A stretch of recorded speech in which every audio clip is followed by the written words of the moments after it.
Hey everyone, welcome back. Hope you're having a fantastic day so far. So in today's video, we're going to be discussing 7 massive changes coming up for Social Security beneficiaries next year in 2024. So we're going to be covering what those changes are. Plus, we have a new challenger for President Joe Biden to win the Democratic nomination. We're going to be covering who is going to be challenging Joe Biden, as well as his chances to take him down to become the Democratic nominee. But before we go ahead and dive into the main content of today's video, if you wouldn't mind helping me out real quickly by just giving this video a like, that just helps out with the good old YouTube algorithm, and also consider subscribing to my channel if you have not already. Okay, so of course, Election Day is coming up next year in November of 2024. But before we get to that point, of course, we have to find out who the nominees are going to be for both the Democratic Party and the Republican Party as well. Now, usually whenever a president wins his party, he ends up running for re-election. He ends up winning. No one really takes him down. But we do have a few different challengers for Joe Biden. Of course, we saw Robert F. Kennedy Jr. early on, as well as Marianne Williamson. RFK Jr. has since dropped out and is now going to be running as an independent. But we actually have a new person throwing his hat into the ring. He's going to be stepping down from Congress. He is by the name of Dean Phillips. So according to The Hill, Representative Dean Phillips announced on Friday that he will not seek re-election in 2024 as he continues a long-shot primary challenge to President Biden. So he's basically saying it's been a joyful experience of his life representing the most civically engaged community in the nation, but it's time to pass the torch and step down from Congress. Now, Phillips launched his presidential campaign late last month, joining Marianne Williamson in the Democratic field against Biden, despite widespread criticism from Democrats who view the attempt as potentially hurting Biden's general election chances.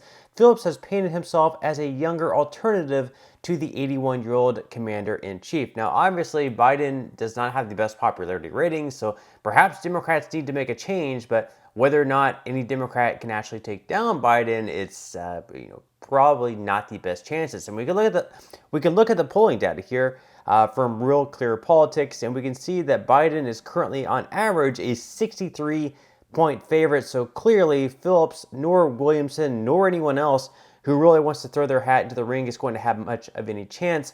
The best chance anyone had was clearly Robert F. Kennedy Jr. You can see there he was polling as high as 20%, which still wasn't anywhere near Biden. But out of anyone, RFK Jr. was for sure the best shot of taking down Biden. But he's still going to be running as an independent. So whether or not he can steal enough votes from Biden to make Trump win, and maybe even win by a landslide with RFK Jr. taking enough votes from Biden, we'll just have to wait and see. But let me know what your thoughts are in the comments section below.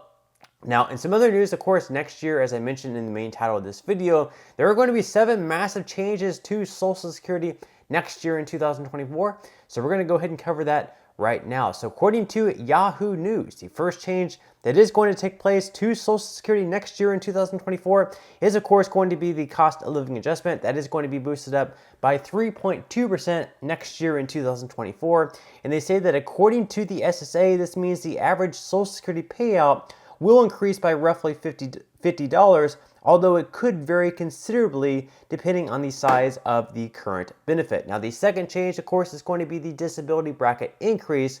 So while Social Security is most widely known for the retirement benefits it pays, it's also an important source of financial security for those who qualify as being disabled. There are a number of qualification requirements for disability benefits, but one of the restrictions is that you can't earn above a certain amount and still qualify as being disabled. This earnings threshold changes every year. Here are the limits for 2024. So for the non-blind, it is going to be boosted up to $1,550 per month, up from $1,470 per month. For the blind, it's going to be boosted up to $2,590 per month, up from $2,460 per month.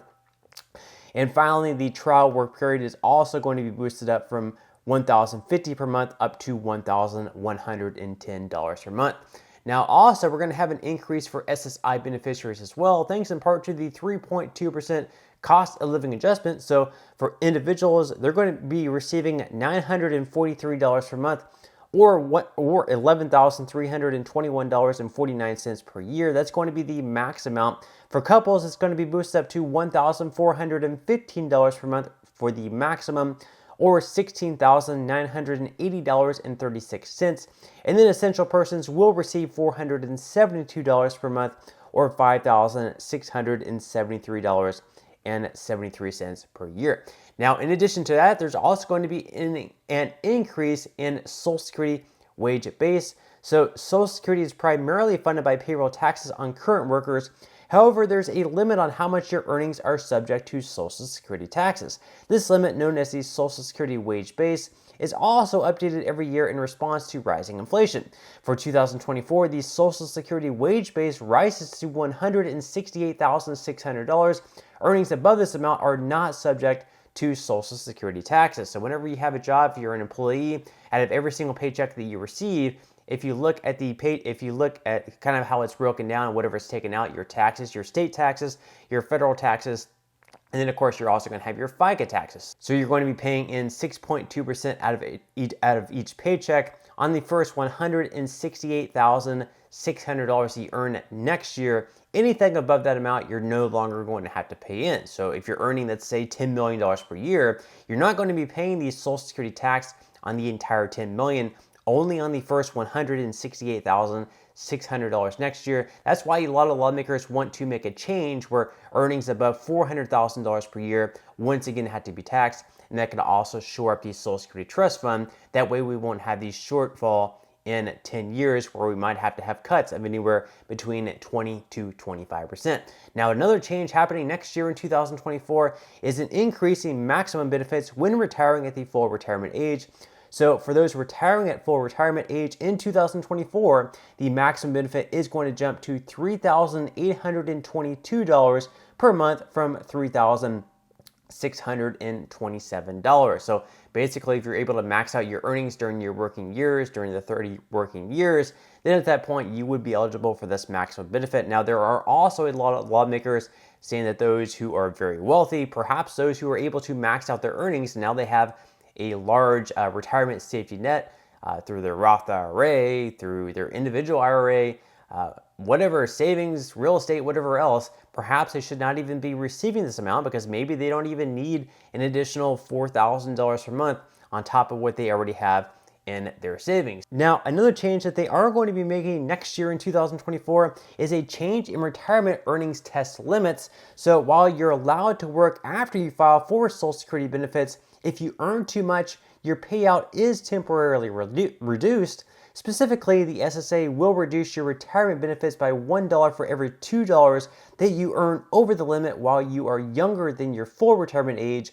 In the year you reach your full retirement age, the SSA will reduce your payout by $1 for every $3 you earn over the retirement limit. However, a separate limit is used for this calculation. So for 2024, the earnings limit for workers younger than their full retirement age is $22,320, up from $21,240.